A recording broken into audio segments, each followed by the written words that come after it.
Assalamualaikum warahmatullahi wabarakatuh.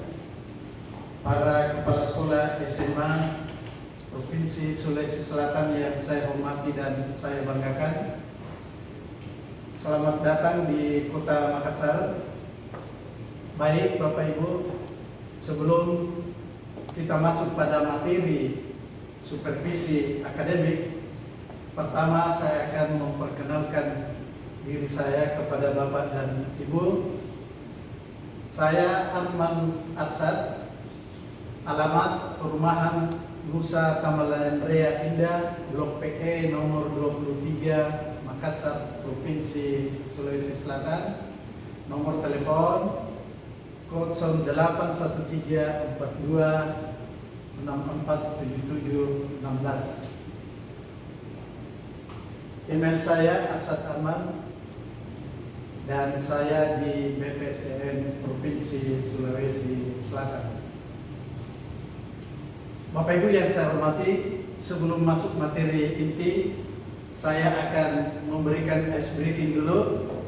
Kalau saya mengatakan apa kabar, maka semua peserta harus menjawab saya semakin sehat, semakin kaya, semakin bahagia. Ulangi, kalau saya mengatakan apa kabar, maka semua peserta akan menjawab secara serentak semakin sehat, semakin kaya, semakin bahagia. Ya, coba. Apa kabar? Semakin sehat, semakin kaya, semakin bahagia. Terima kasih. Baik.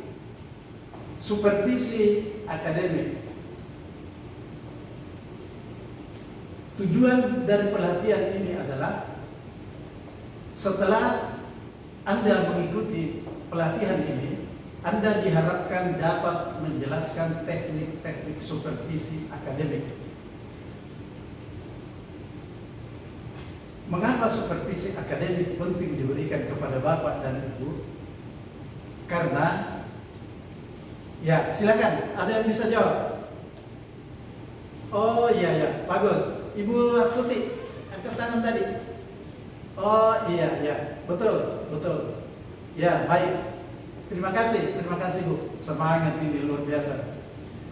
Nah, saya tambahkan bahwa mengapa supervisi akademik ini penting diberikan pada para kepala sekolah SMA di Sulawesi Selatan ini, karena hasil penelitian menunjukkan bahwa 60% dari guru-guru kita menghindari supervisi dengan berbagai alasan. Yang kedua, ternyata 50% kepala sekolah kita, baik SMP maupun SMA, itu enggan untuk melakukan supervisi internal di kelasnya. Apa efeknya?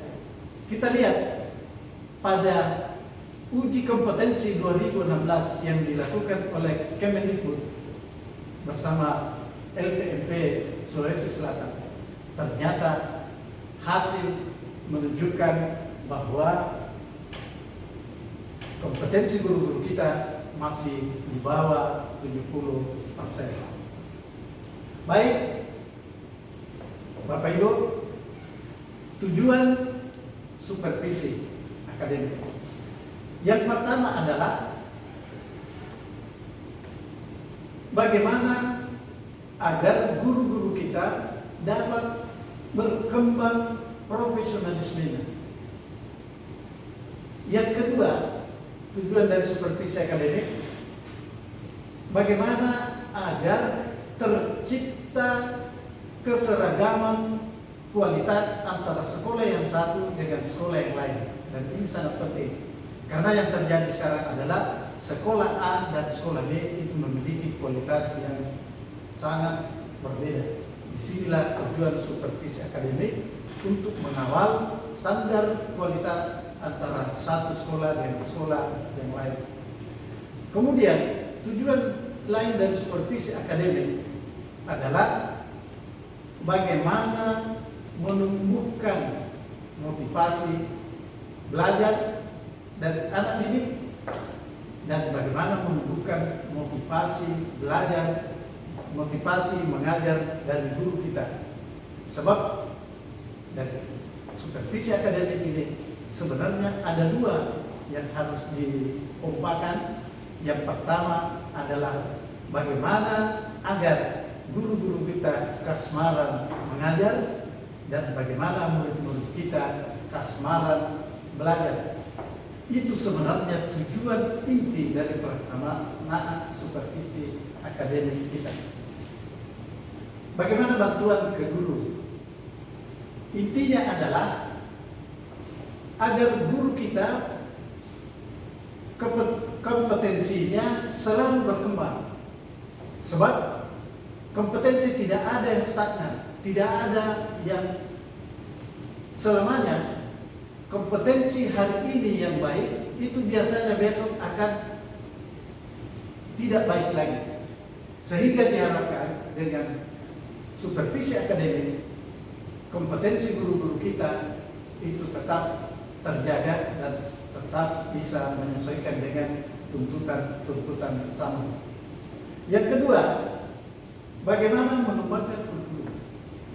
Pengalaman kita selama ini dari perubahan kurikulum itu, setiap ada perubahan dokumen kurikulum itu tidak dibarengi dengan bagaimana pemahaman guru di dalam mengembangkan kurikulum itu. Sehingga perubahan kurikulum yang terjadi di Indonesia itu tidak lebih dari perubahan dokumen kurikulum, bukan substansi kurikulum itu sendiri. Di mana kita pahami bahwa kurikulum yang sebenarnya adalah guru itu sendiri. Yang ketiga, bagaimana membantu teman-teman yang mengembangkan kelompok kerja guru, baik di MGMP maupun di kelompok kerja guru yang lain.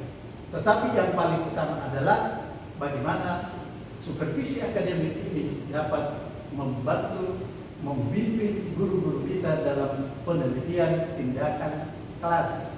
Jadi Bapak Ibu Kepala Sekolah, tolong dalam melaksanakan supervisi di internal di sekolahnya, bagaimana agar minimal 3 ini dapat kita kembangkan lebih baik. Nah, dalam pelaksanaan supervisi perlu prinsip-prinsip yang harus dikembangkan dalam pelaksanaannya.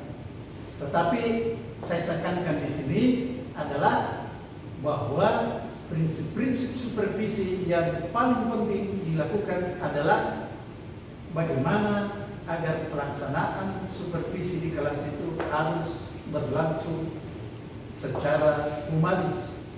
Itu yang paling penting. Mengapa? Kalau supervisi dilakukan tidak dengan cara humanis, mungkin temuan penelitian tadi yang hanya 60% akan menjadi 70%. Tetapi apabila kita melakukan supervisi ini secara humanis, maka guru-guru kita tidak lagi akan menghindari supervisi.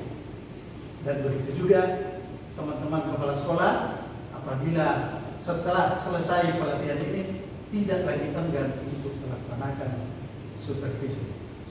Apa kabar? Semakin sehat, semakin kaya, semakin bahagia. Baik, terima kasih. Ternyata masih semangat ini. Siklus supervisi tidak usah saya jelaskan terlalu jauh. Siklus supervisi ini ada tahap pertemuan awal, tahap pengamatan, ini yang inti di dalam kelas, dan setelah tahap pengamatan ada namanya tahapan umpan balik. Pada umpan balik ini yang penting kita lakukan adalah bagaimana agar kelebihan-kelebihan guru di dalam mengajar itu disampaikan kepada yang bersangkutan bahwa ini kelebihan-kelebihannya, dan apabila ada kelemahan yang kita temukan, yang harus kita lakukan adalah bagaimana menyampaikannya secara humanis agar guru kita tidak tersinggung dengan kelemahan-kelemahan yang kita temukan tadi. Kemudian teknik supervisi. Teknik supervisi ada beberapa. Tetapi yang selalu dilakukan adalah kunjungan kelas dan observasi kelas. Adapun perbedaannya, observasi kelas itu harus dimulai dari awal guru mengajar di kelas, kemudian proses mengajarnya, kemudian sampai akhir. Sedangkan kunjungan kelas itu dapat di awalnya saja atau di akhir pembelajarannya.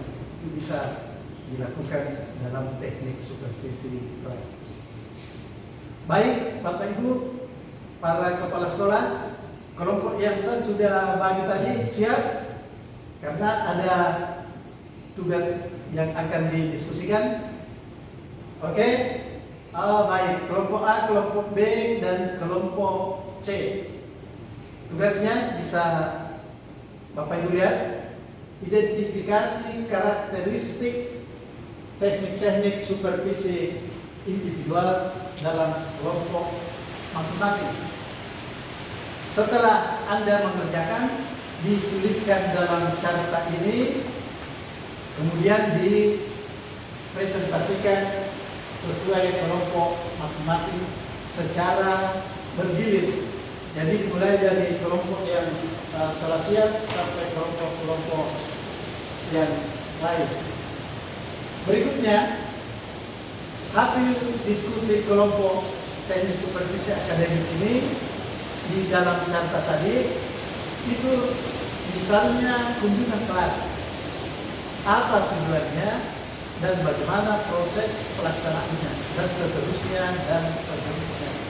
Itu dituliskan dalam carta yang saya sudah bagikan tadi. Bapak Ibu, kuis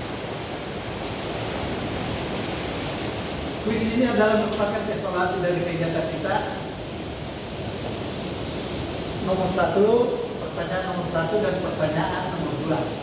Dan selanjutnya setelah ini selesai, itu saya harapkan kepada Bapak dan Ibu untuk siapa yang bisa mengatakan, siapa yang bisa menginformasikan kesimpulan dari sesi pembahasan kita tentang supervisi akademik. Silakan kelompok A, kelompok B, bagaimana kelompok C? Oh iya, kelompok B silakan. Oh iya, baik. Mungkin ada tambahan dari kelompok C. Oh iya. Kelompok A bagaimana? Oh baik. Saya kira ini pendapat dari kelompok A, kelompok B, dan kelompok C. Dan mari kita lihat kesimpulannya, bahwa teknik supervisi akademik adalah kunjungan kelas, observasi kelas, pertemuan individual, kunjungan antar kelas, dan penilaian diri. Bapak Ibu yang saya hormati, sebelum kita akhiri, ada tindak lanjut. Mohon kepada Bapak Ibu untuk membaca, membahas, mendiskusikan setelah sesi ini selesai modul yang telah dibagikan tadi tentang supervisi akademik. Ya, diharapkan kepada semua peserta untuk mengembangkan di samping modul ini maupun referensi-referensi lain. Terima kasih. Semoga Bapak Ibu semuanya dapat mengaplikasikannya di sekolah masing-masing. Assalamualaikum warahmatullahi wabarakatuh.